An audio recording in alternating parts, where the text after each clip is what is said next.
Your thoughts on the speech?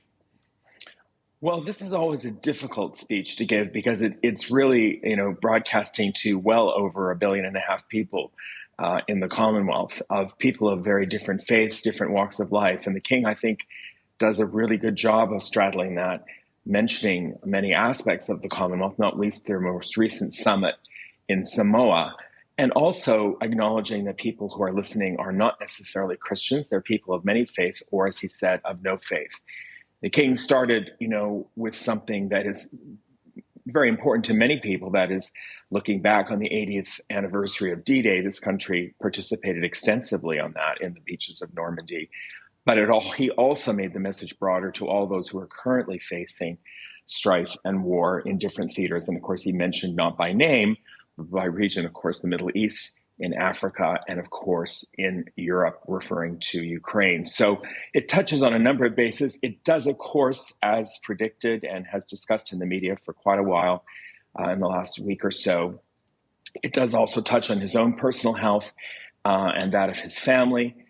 Doesn't get into a lot of detail. The message really isn't about him, but he does convey thanks to all those who support, the doctors and nurses in particular. And I think, broadcasting from the chapel of a former hospital in central London, it really underlines that point that the royal family themselves have been touched extensively by health drama in the past year. Do we know how involved is he in writing this speech? I mean, you mentioned 1 billion to 1.5 billion people will probably see this at some point around the world. This is still a very important speech. How involved is he in writing this? He's involved directly, as was his mother, the late Queen. This is a personal message from the sovereign. It has not gone through the government in the way that many speeches we hear the King give do. So it is very much a personal message. It is in his capacity as head of the Commonwealth, not just as King of the United Kingdom or Canada, for that matter. So it is obviously a speech that's given and a message that's given, keeping in mind the world situation, keeping in mind what people are experiencing and thinking about. But it is an opportunity for him to personally address people and to tell people a little bit about what's on his mind and address, I think, some of the major issues of the age in which we live. Now, from that speech, though, do we get any idea, do you think, of what to expect from him and his family with what they've dealt with the cancer and the treatments? Do you think, did he give a little hint as to what 2025 might look like for them? Not at all. I mean, this is really a bit of a look back, a bit of a moment situated in the present.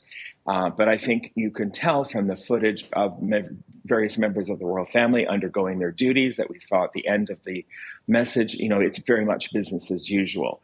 And of course, this morning, just before this broadcast aired, we did see, I think, in many news broadcasts, pictures of the royal family leaving church, which is their tradition. So it really is a symbol of constancy in a world of change and drama. And of course, not least of that is within the royal family itself, as it becomes a little smaller organization with members not participating anymore, some of them passing away. And of course, 2 of them this year had very significant health challenges that they seem to have overcome.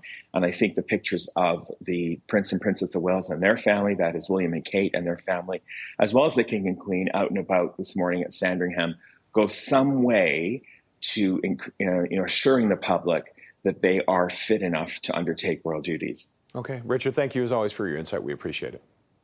Thank you, Roger. Merry Christmas to all. And a Merry Christmas to you. Richard Berthelsen is our CTV News Royal Commentator.